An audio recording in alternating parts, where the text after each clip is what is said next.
like with other actors and directors, and everyone was looking great. Now, here's the irony real quick. I didn't have this or much of these feelings with women intimately.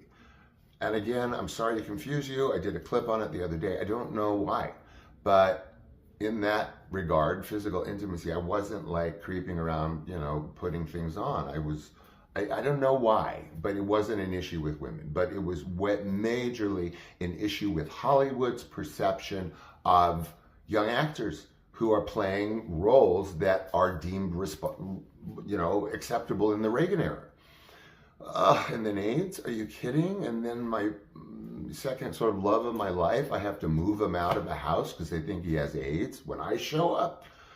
So this just now gets out of control around For Keeps time, to the point where I'm like wearing like pieces of stuff over stuff so that this part looks like more buff or whatever.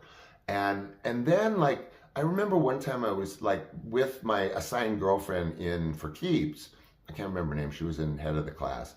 And I could feel, she was sitting on my lap, and I could feel just for a moment, she was kind of like, what's all that stuff doing under your clothes? Boom, snap, redirect. No, you're not supposed to know that. I had another director, that I worked with on stage who pinched my arm in this kind of snarly, kind of snarky remark.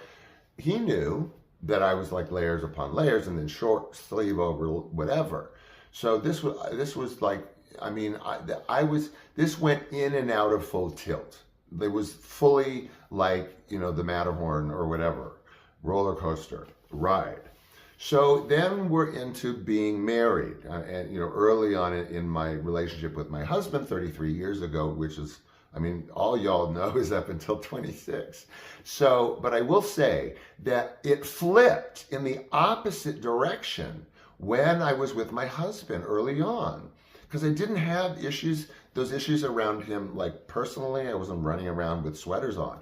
And then I thought, well, now I'm going to work out like crazy. Not for him, but I took it and completely flipped the paradigm, and I bought a Soloflex, and I was working every single day.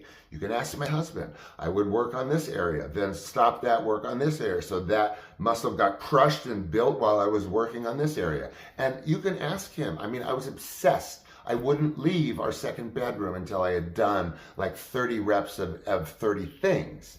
And then I started to look really good to myself. To me, that was really good. You can ask my husband. Wow, I've never looked so good. I had pecs. I was tan. I had muscular arms. I had a thin waist. I was cut. I had a guy tell me once, wow, you got a nice body. So then we go to Europe, and I'm digging on myself in Greece and all this stuff, and it completely goes away. I'm going to parties in nice, tight, short shirts, and everything. And then it slipped back. Now, I wasn't back to being 14, terrified of t-shirts, but y'all not going to find me walking around town in a t-shirt nowadays, no. If you put a t-shirt and some long sleeve anything, this, in front of me, I'm going to gravitate like a dog. Like that's the only bowl with the food in it. So, I don't know. I don't know where any of that went, but it sure wasn't plastic surgery. And I'm sorry if I lured you into the show. I'll probably do some definite clarification in the descriptions of the split show and the teaser. But again, that's me. I've never talked about it except with my husband. And so there you go. You're these 5 people in my loft that now know, although I don't know how many millions or billions you are, but hi. Okay, I'll let you go. I know I run long. Thanks for being here and letting me share with you. And be good to yourself. Be good to those you care about, because you are going to need them, trust me. And till tomorrow, I love you, and I'll see you then. Bye.